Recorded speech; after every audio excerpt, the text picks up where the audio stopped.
नमस्कार, मैं हूं प्रवीण गौतम। दोस्तों, भारत जैसे गरीब देश में कैसे सक्षम लोग, समाजसेवी लोग, धनवान लोग कई परिवारों की पीढ़ियों का मुकद्दर बदल सकते हैं। एक ऐसी कहानी आपको सुनाते हैं जो देश के धनवान लोगों को संदेश देती है कि उन्हें कहां पर पैसा खर्च करना चाहिए, कैसे लोगों की दुआएं आप कमा सकते हैं। आजकल जब अमीरों की शादी में पैसा पानी की तरह खर्च किया जा रहा है, अंबानी परिवार की शादी फिलहाल चर्चा में है। कई लोग कहते हैं कि उनका पैसा है, उनकी मर्जी जहां खर्च करें। लेकिन भारत जैसे देश में सामाजिक सरोकार नाम की भी चीज होती है। हो सकता है अंबानी परिवार के भी बहुत सारे एनजीओ चलते हों, लेकिन क्या कभी आपने ऐसी कहानी सुनी है जो कैलाश सत्यार्थी, नोबेल विजेता कैलाश सत्यार्थी को लेकर मैं सुनाने वाला हूं। कैलाश सत्यार्थी की इस कहानी को सुनकर आप सलाम करेंगे और आप ये प्रार्थना करेंगे कि देश के जो भी लोग काबिल हैं उन्हें इसी तरह का काम करना चाहिए। तभी भारत आर्थिक असमानता को दूर कर पाएगा और गरीबों का मुकद्दर बदल पाएगा। कैलाश सत्यार्थी ने कैसे एक बंधुआ मजदूर की जिंदगी बदल दी, जो दिखाता है कि एक इंसान की अगर जिंदगी बदलती है तो पीढ़ियों का मुकद्दर बदल जाता है। ये तस्वीर आप देखिए, ये कैलाश सत्यार्थी है, नोबेल पुरस्कार विजेता इलेक्ट्रिकल इंजीनियर हुआ करते थे। किसी जमाने में नौकरी छोड़कर बंधुआ मजदूरों पर काम करना शुरू किया और ये लक्ष्मण मास्टर हैं। ये लक्ष्मण मास्टर कभी बंधुआ मजदूर हुआ करते थे और ये कैलाश मास्टर के बेटे हैं, जो क्या बन गए हैं इसकी पूरी जानकारी बेहद इमोशनल पोस्ट के साथ कैलाश सत्यार्थी ने खुद दी है। नोबेल विजेता कैलाश सत्यार्थी कहते हैं कि ये मेरे लिए बहुत भावुक क्षण था। लक्ष्मण मास्टर अपने छोटे बेटे राहुल के साथ मिलने आए। वो आज ही चार्टर्ड अकाउंटेंट बना है। हमने लक्ष्मण जी को 1983 में सुप्रीम कोर्ट की मदद से पत्थर खदान से बाल बंधुआ मजदूरी से मुक्त कराया था। वो हमारे संगठन के कोषाध्यक्ष और हमारी प्रेरणा है। उनका बड़ा बेटा इंजीनियर और दूसरा एमबीए है। 40 साल पहले अपने हाथों से रोपे गए पौधों के मीठे फल देखकर भला कौन भावुक नहीं होगा। मैं हमेशा कहता हूं, एक पीढ़ी को बचा लीजिए, अगली सभी पीढ़ियां अपने आप संभल जाएंगी। दोस्तों, कितनी अच्छी कहानी है, दिल जीतने वाली कहानी है कि एक बंधुआ मजदूर, पत्थर खदान में बंधुआ मजदूर हुआ करते थे लक्ष्मण मास्टर, जिनकी तस्वीर आप देख सकते हैं। आज खिलखिलाकर हंस रहे हैं क्योंकि बेटे कामयाब हो गए हैं। बंधुआ मजदूर का बेटा आज चार्टर्ड अकाउंटेंट बन गया है। कितनी बड़ी बात है। अगर कैलाश सत्यार्थी ने लक्ष्मण को नहीं छुड़ाया होता तो बेटों का क्या मुकद्दर होता।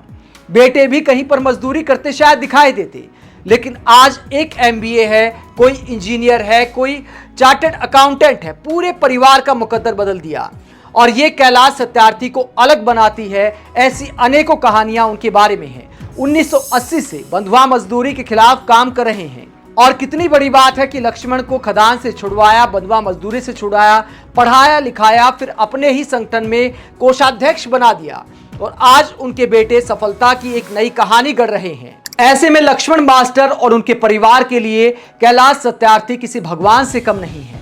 भगवान के समान आप मान सकते हैं। इसीलिए बेटे की कामयाबी पर सबसे पहले उन्हें मिठाई खिलाने आए और कैलाश सत्यार्थी इसे लेकर भावुक हो गए।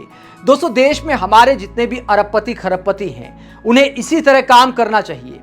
बहुत सारे एनजीओ कागजों में चलते हैं, दिखाया जाता है कि देखिए कितना दान पुण्य करते हैं। कई बार आपने खबरें देखी होगी कि फला उद्योगपतियों ने हजारों करोड़ रुपए दान कर दिए। पता चला कि अपने ही एनजीओ को दान किए हैं। एनजीओ में बहुत सारा ब्लैक एंड व्हाइट का गेम भी चलता है।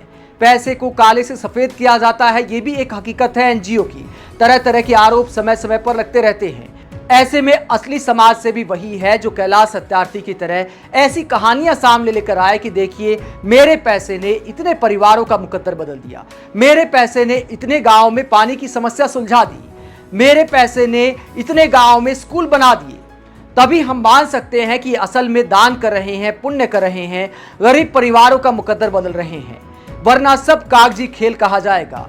और भारत जैसे देश में जहां देश की करीब 50% संपत्ति पर 1% अमीरों का कब्जा है, तो वहां पर अगर आर्थिक असमानता को कम करना है, अगर आप सच्चे में देशभक्त हैं, अगर आप वाकई संस्कारी हैं, तो उस पैसे का इस्तेमाल जो आप पानी की तरह बहाते हैं, गरीब परिवारों का मुकद्दर बदलने में लगाइए, गांव में विकास कार्य में लगाइए, जनहित के कार्यों में लगाएंगे तो पुण्य मिलेगा और वाहवाही भी मिलेगी। कई बार अरबों रुपए के पीआर पर ऐसी कहानियां भारी पड़ती हैं। अब बताइए, अंबानी परिवार ने इतना पैसा खर्च किया शादी में, कहते कि 5,000 करोड़ रुपए खर्च कर दिया। कई लोगों ने कहा कि बड़े अच्छे संस्कार हैं, भारतीय संस्कृति को आगे बढ़ा रहे हैं। लेकिन क्या अंबानी परिवार के पास भी बताने को कैलाश सत्यार्थी की तरह ऐसी कहानियां हैं? कैलाश सत्यार्थी के पास अंबानी परिवार के मुकाबले कुछ भी पैसा नहीं है, लेकिन ऐसी अनेकों कहानियां हैं जो कैलाश सत्यार्थी को एक व्यक्तित्व के तौर पर कहीं धनी बनाती हैं। और लक्ष्मण मास्टर और उनका परिवार और इनके जैसे अनेक परिवार कैलाश सत्यार्थी को भगवान की तरह मानते हैं। आप इस पूरे मुद्दे पर क्या सोचते हैं? जिस तरह लक्ष्मण मास्टर की जिंदगी बदल दी, एक बंधुआ मजदूर की पीढ़ियों का मुकद्दर बदल दिया कैलाश सत्यार्थी ने, क्या हमारे देश के अमीरों को उनसे नहीं सीखना चाहिए? कमेंट बॉक्स में अपनी राय जरूर दें। अगर आप हमारी पत्रकारिता को पसंद करते हैं तो थैंक्स के ऑप्शन के जरिए आर्थिक सहयोग भी दे सकते हैं। इसके अलावा वीडियो को लाइक करें, चैनल को सब्सक्राइब करें। नमस्कार।